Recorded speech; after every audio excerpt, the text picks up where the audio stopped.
how to set up SPR Secure Programmable Routers VPN on an Ubuntu Linux VPS. In this video, I'll take you through the complete process of setting up your SPR VPN. First, we'll start off by creating our VPS, which is a cloud server. The server host provider of choice for this video demonstration is called DigitalOcean. After we've set up our VPS, we'll install a WireGuard client on our local device. WireGuard is the client of choice to connect to our SPR VPN once it has been installed and set up. We'll then log into our DigitalOcean VPS using an SSH client called PuTTY. Once we're logged into our DigitalOcean VPS, we'll run an install script to set up SPR VPN on our DigitalOcean VPS. And lastly, we'll check our IP address using a website called whatismyipaddress.com. The IP address displayed by this website should be the same IP address of our DigitalOcean virtual private server. Great, so first let's begin by navigating to the following URL address. This URL address is my referral link to DigitalOcean, which will give you $200 in free DigitalOcean cloud credits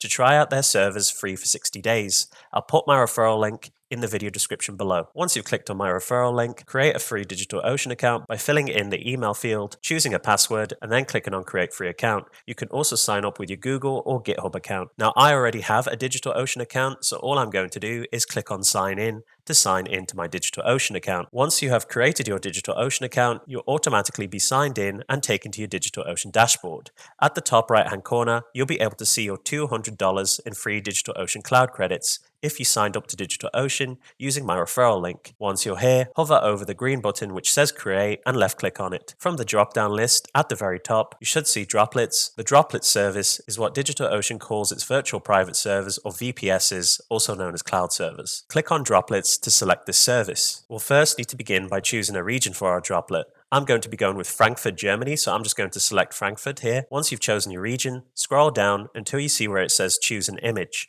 Make sure OS is selected. If it already isn't, simply left-click on it to select it. And underneath, choose the Ubuntu operating system by left-clicking on it. And then underneath that, look for where it says Version, click the drop-down menu, and then select the latest LTS version of Ubuntu, which at the time of recording of this video is 22.04 LTS x64. So I'm just going to left-click on it to select it. Once done, scroll down until you see where it says Choose Size. You have two droplet types, shared CPU and dedicated CPU. Shared CPU is the droplet type that we're going to be going with, so just click on Basic under Shared Plan to select it. Scroll down until you see where it says CPU Options. You have three options. You have the regular CPU with a disk type of SSD, and then you have the Premium Intel and Premium AMD. Both have disk types of NVMe SSDs. Now for your VPN, if it's only for a couple of other people and yourself, it's best to go with the regular type, as that should be more than enough. It's also cheaper. Now we'll need to select our plan. So you have a number of plan options here. You can also click on Show All Plans if you want to see all the plans. However, again, if the VPN is for you and a couple of other devices, then the $6 a month plan should be more than enough. You get 1 GB of RAM, 1 CPU, 25 GB SSD disk space, and 1000 GB or 1 TB of bandwidth. Once you've selected your plan, scroll down until you see where it says Choose Authentication Method. Click on Password and then choose a root password for this DigitalOcean droplet. So I'm just going to enter a root password in here. Once you've met all the password requirements, continue to scroll down until you see where it says host name. Here you'll need to give your droplet an identifiable name. To do this, just delete what's currently in the box here and then enter a droplet name of your choosing. So I'm going to keep it simple. I'm just going to call my droplet SPR-VPN. Once you've chosen a host name, click on Create Droplet to begin the process of creating your droplet. While our droplet is being installed, let's install the WireGuard client. So open up another tab and then navigate to the following URL address, wireguard.com/install/. Now all the links and commands used in this video will be in the video description below, so you can just simply click on them for your convenience. Once you're here, underneath installation, you'll see a bunch of WireGuard clients that you can install for various operating systems which you may have. Now I'm on Windows, so I'm going to be downloading the Windows installer. Now if you have Android, just open up the Google Play Store and then install the WireGuard client. Similarly for iPhones and iOS, you can download the WireGuard client from your App Store on the relevant device. So I'm going to be installing the Windows installer, like I said, so I'm just going to click on Download Windows Installer. Once the installer has been downloaded, I'm just going to navigate to the top right hand corner of my browser. I'm going to click on the downloads button and I'm going to click on it again just to show the recent download history, and I'm going to click on the WireGuard installer.exe to begin the installation of the WireGuard client. Now if you're on Windows, you'll be greeted with the user account control, which asks you, do you want to allow this app to make changes to your device? You have two options, no or yes. Now if you want to install the WireGuard client, you'll need to click on yes. So that's exactly what I want to do, so I'm going to click on yes. The WireGuard installer will then begin installing the WireGuard client on your local device, which in my case is a Windows PC. WireGuard will then automatically open. We'll come back to this client later once we have installed SPR on our DigitalOcean server. Let's go back to our DigitalOcean dashboard to see the progress of our Droplets creation. And as you can see, our SPR VPN droplet is now up and running, indicated by the green active status symbol here. To the right hand side of our Droplets name, you can see our Droplets IP address. Navigate to the right hand side of your Droplets IP address and click on copy to copy the IP address to your clipboard. Next, open up another tab and navigate to the following URL address: putty.org. Putty is an SSH client that we're going to be using to log into our DigitalOcean server and install the SPR server-side VPN on. Click on Download Putty and you'll be taken to the Download Putty page. Underneath Package Files,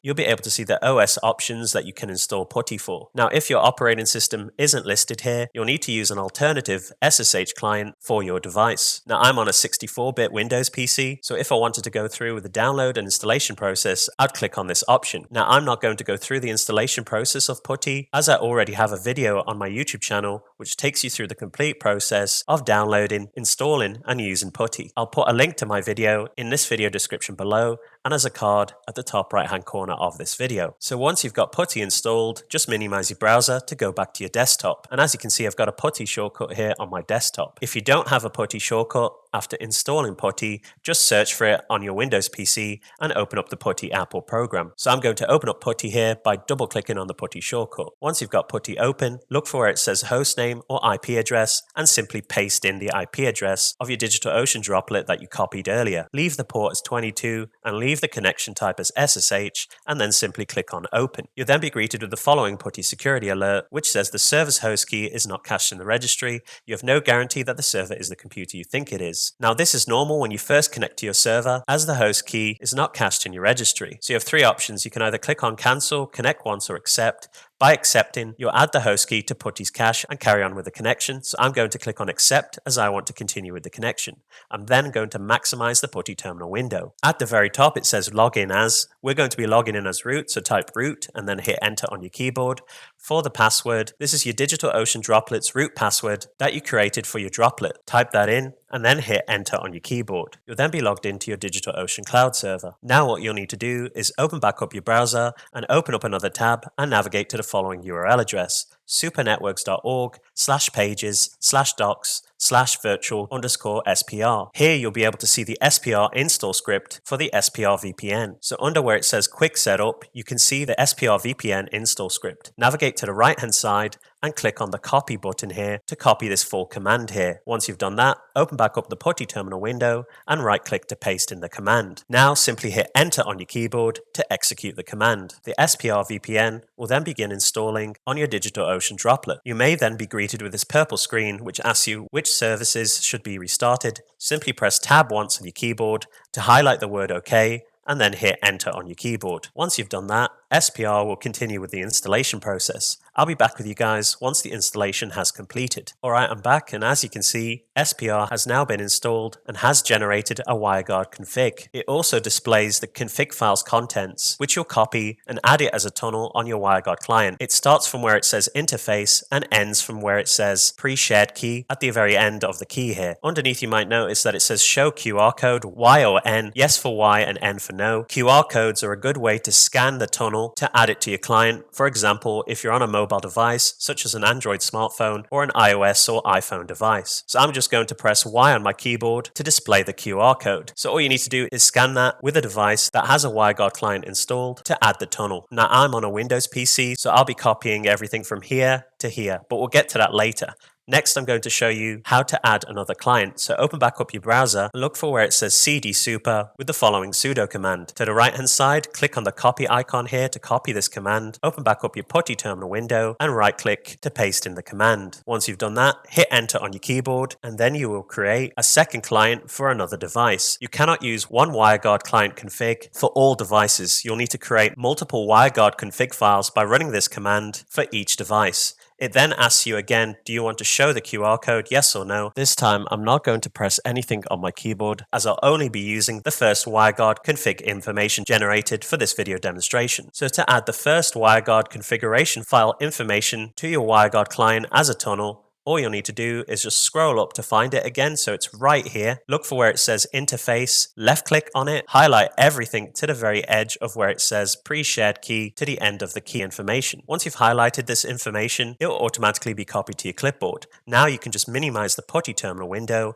and also minimize your browser. Now open back up your WireGuard client that you have minimized and look for where it says add tunnel and there's a small arrow right next to it. Click on that arrow and you should see two drop-down menus. Look for where it says Add Empty Tunnel and left-click on it. You'll need to then delete the information currently contained in this text box, which includes the interface and a private key. Just simply highlight it all and then press backspace to delete. Once it's clear, right-click on this text box and click on Paste to paste in your WireGuard configuration file information into the new tunnel. Now you'll need to give a name for your new tunnel. I'm going to call my tunnel SPR-Frankfurt.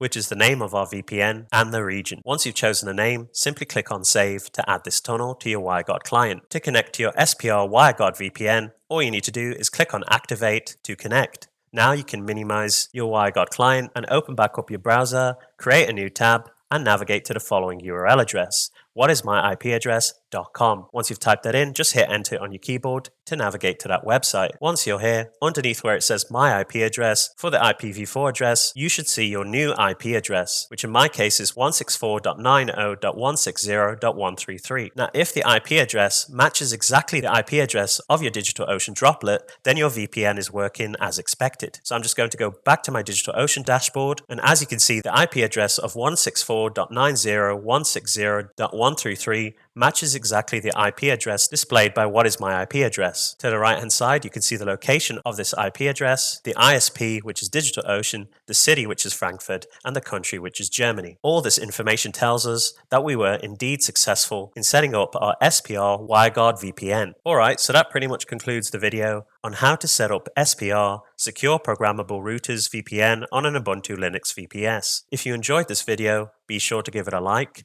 comment down below, and most importantly of all, subscribe to support the channel. I'll see you on the next video. Why is it so hard to